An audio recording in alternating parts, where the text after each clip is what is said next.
शंका को कभी भी हमारे सनातन में संतों ने अच्छा नहीं माना। विश्वास जीवन में होना चाहिए। बिना विश्वास के भगवान की भक्ति नहीं मिल सकती, बिना विश्वास के भगवान नहीं मिल सकते। लेकिन शंका जीवन में आ जाए तो कहा महाराज, गीता में भगवान कहते हैं अज्ञश्चा श्रद्धानश्च संशयात्मा विनश्यति। जिसके जीवन में शंका आ जाए उसका पतन हो जाता है। शंकालु व्यक्ति कभी लक्ष्य तक नहीं पहुंच सकता। तो शंका को सबसे खराब माना है। विश्वास के साथ चले व्यक्ति, लेकिन बिन विश्वास भगति नहीं। मानसकार तो कहते हैं विश्वास जरूरी है। मानस में भी शंका को ठीक नहीं माना। शंका क्या है तो मानसकार कहते हैं संशय सर्प ग्रस्यौ मोहिताता। संशय को एक सर्प माना।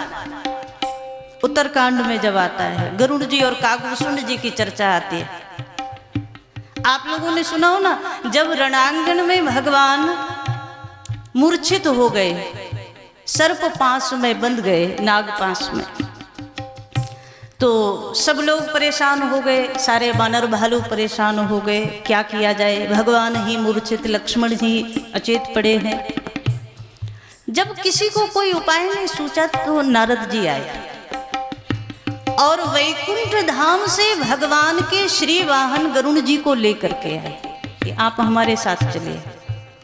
गरुड़ जी ने पूछा महाराज कहाँ जाना है? तो नारद जी ने कहा कि आज भगवान का एक काम आपको करना है। गरुड़ जी तो बड़े प्रसन्न हो गए, क्योंकि श्री गरुड़ जी भगवान के जितने निकट हैं शायद ही कोई हो। वैष्णव संप्रदाय में तो गरुड़ जी को भगवान का अति विशिष्ट पार्षद माना जाता है। भगवान का ही एक रूप माना जाता है गरुड़ जी को। भगवान के वाहन है, भगवान की नित्य सेवा में रहते हैं। नारद जी ने कहा चलो भगवान की सेवा में चलना है। तो गरुड़ जी बड़े प्रसन्न होते हुए आए। लेकिन जैसे ही लंका की भूमि का दृश्य देखा, भगवान श्री राम और लक्ष्मण जी मूर्छित पड़े हैं। चारों ओर से सर्पों ने बंधन में बांध रखा है नागपाश के माध्यम से। अब भगवान तो लीला कर रहे हैं, लेकिन गरुड़ जी को समझ नहीं आया कि हो क्या रहा है। नारद जी ने कहा आप गरुड़ हैं, आपका आहार सर्प है, आप भगवान के जो बंधन है ये सर्प, इनको खा जाइए। गरुड़ जी ने सब सर्पों को खा लिया। लेकिन गजब तब हुआ, आश्चर्य तब हुआ, ध्यान से सुनो। अभी तक गरुड़ सर्प को खाते थे, है ना, लेकिन आज उल्टा हो गया। यहां भगवान को तो मुक्त कर दिया, सब सर्पों को खा लिया। लेकिन जब चलने लगे तो गरुड़ जी को आज एक सर्प ने काट लिया। और वो सर्प कौन सा है? बोले संशय सर्प ग्रस्यौ मोहिताता। संशय रूपे सर्प ने काट लिया गरुड़ जी को। और संशय क्या हुआ? कहा संशय ये हो गया कि जिसके नाम मात्र से जीवात्मा भव बंधन काट दे, जिसके नाम मात्र लेने से संसार के बंधन कट जाते हैं, वो जो सबके बंधन काटने वाला है, वो एक जरा से सर्पों के बंधन को नहीं काट पाया। ये भगवान है भी कि नहीं है? संशय जीवन में आया तो गोस्वामी जी ने लिखा संशय सर्प ग्रस्यौ मोहिताता। और गरुड़ जी के जीवन में जब संशय आया तो गरुड़ जी बोले कहाँ चलना चाहिए? कोई बढ़िया डॉक्टर मिलना चाहिए। बीमारी आ जाए तो क्या करें? डॉक्टर के पास जाना पड़ेगा। किसके पास चले? तो सबसे पहले चले नारद जी के पास आए। नारद जी, हमें समझ नहीं आ रहा वो कैसे भगवान है। एक राक्षस ने नागपाश छोड़ दिया, उसी में बंधे पड़े रहे, उसके लिए हमें जाना पड़े। जो सबके बंधन काट सकते वो अपने बंधन नहीं काट सकते। तो ऐसा कैसे, क्या वो भगवान असली है कि नकली है? गरुड़ जी पूछ रहे हैं। मति विकुंठ हरि भक्ति अखंडा, जिनके जीवन में अखंड भक्ति है वो पूछ रहे कि भगवान सही ठीक ठाक हैं, असली हैं कि नकली हैं? अगर असली होते तो अपने बंधन भी काट लेते। नारद जी को लगा कि लगता है जिस माया ने हमें कई बार नचाया वही माया आज विहंग पति को व्याप गई। नारद जी को लगा कि जिससे हम ही नहीं बच पाए। आजकल एक ऐसी बीमारी चल रही है ना, आप लोग जिसके बारे में लगातार सुन रहे होंगे। अब उसकी चपेट में कई बार डॉक्टर्स भी आ जाते हैं, है ना, जो चाइनीज बीमारी जो चल रही है। तो अब जो इलाज करने वाला है, जो बीमारी दूर करने वाला है, कई बार वो भी चपेट में आ जाता है, डॉक्टर्स लोग भी आ जाते हैं। लेकिन जो खुद बीमार हो गया वो दूसरे को स्वस्थ कर पाएगा? नहीं कर पाएगा।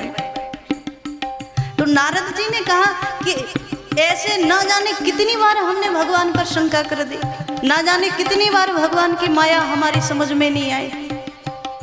विश्व मोहिनी का प्रकरण तो हम आप सब सुनते ही हैं। सो नारद जी ने सबसे पहले भगवान को प्रणाम किया, बाद में भगवान की माया को प्रणाम किया। गरुड़ जी बोले महाराज कुछ बताओ। नारद जी बोले इस विषय में हम कुछ नहीं बता पाएंगे।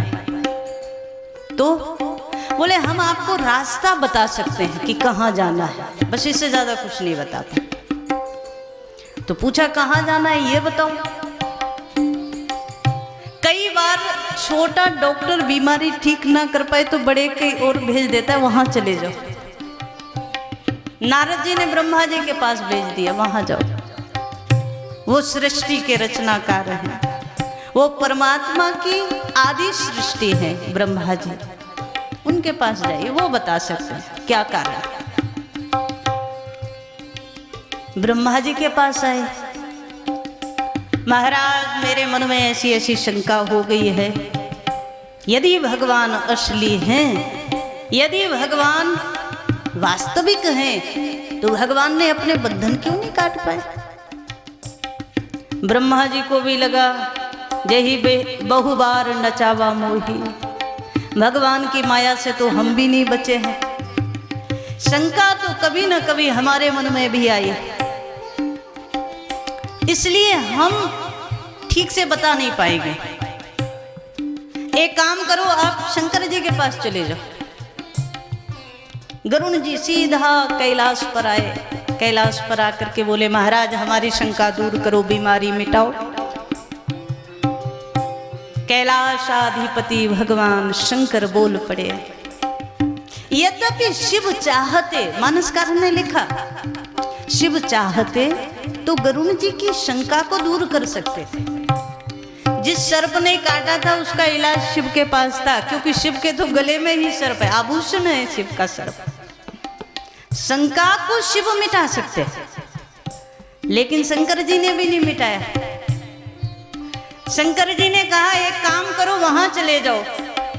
पूछा कहाँ? बोले एक कागभूषण जी है, कौआ है, कौआ, उनके पास चले जाओ। गरुड़ जी को लगा हम वैकुंठ में रहने वाले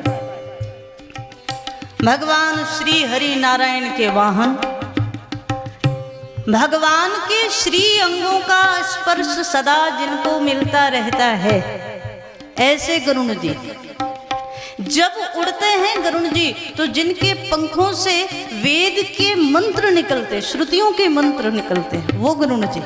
महाराज मैं कौए के पास जाऊं, ये कैसी अटपटी बात, क्या आप समर्थ नहीं है? शंकर जी उस समय तो मौन रहे। शंकर जी बोले हमें जरूरी किसी कार्यक्रम में जाना है, इसलिए समय नहीं है। मानस में आप प्रसंग पढ़ना, बड़ा प्यारा प्रसंग उत्तरकांड का। शंकर जी बोले बड़ा जरूरी कार्यक्रम में जाना है।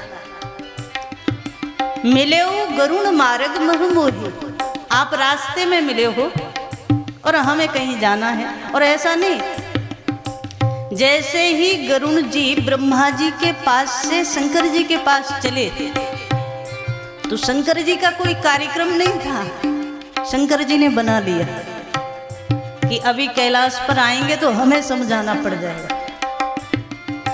तो शंकर जी जानबूझ करके घर के बाहर मिले, रास्ते में। गरुड़ जी बोले महाराज आप ही देख लो, अगर आप ही ठीक कर दो तो अच्छी बात है। शंकर जी बोले नहीं नहीं, जाना तो वहीं पड़ेगा, कागभूषण जी के पास। पार्वती जी ने पूछ लिया महाराज कोई बीमार आए और डॉक्टर के पास उसका इलाज हो तो करना चाहिए कि नहीं करना चाहिए? करना चाहिए ना। लेकिन सब कुछ जानते हुए उसके पास इलाज की पूरी व्यवस्था होते हुए भी वो कह दे कि नहीं हम नहीं करेंगे, तो अच्छी बात थोड़ी। तो पार्वती जी ने पूछ लिया महाराज जब आप शंका मिटा सकते थे गरुड़ जी की तो आगे क्यों भेज दिया आपने? शंकर जी मुस्कुराए, देवी ये आपकी समझ में नहीं आएगा, समुझे खग खग ही की भाषा। एक पक्षी पक्षी की भाषा को बढ़िया से समझ सकता है। मैं आज मानो आज शंकर जी का भाव बड़ा प्यारा है। शंकर जी को लगा कि एक तो गरुड़ जी के मन में इस भाव का उदय हो गया कि मैं वैकुंठाधिपति गरुड़, भगवान का वाहन, वैकुंठ में रहने वाला, मृत्यु लोक में चलकर गया, भगवान के बंधन छुड़ाए।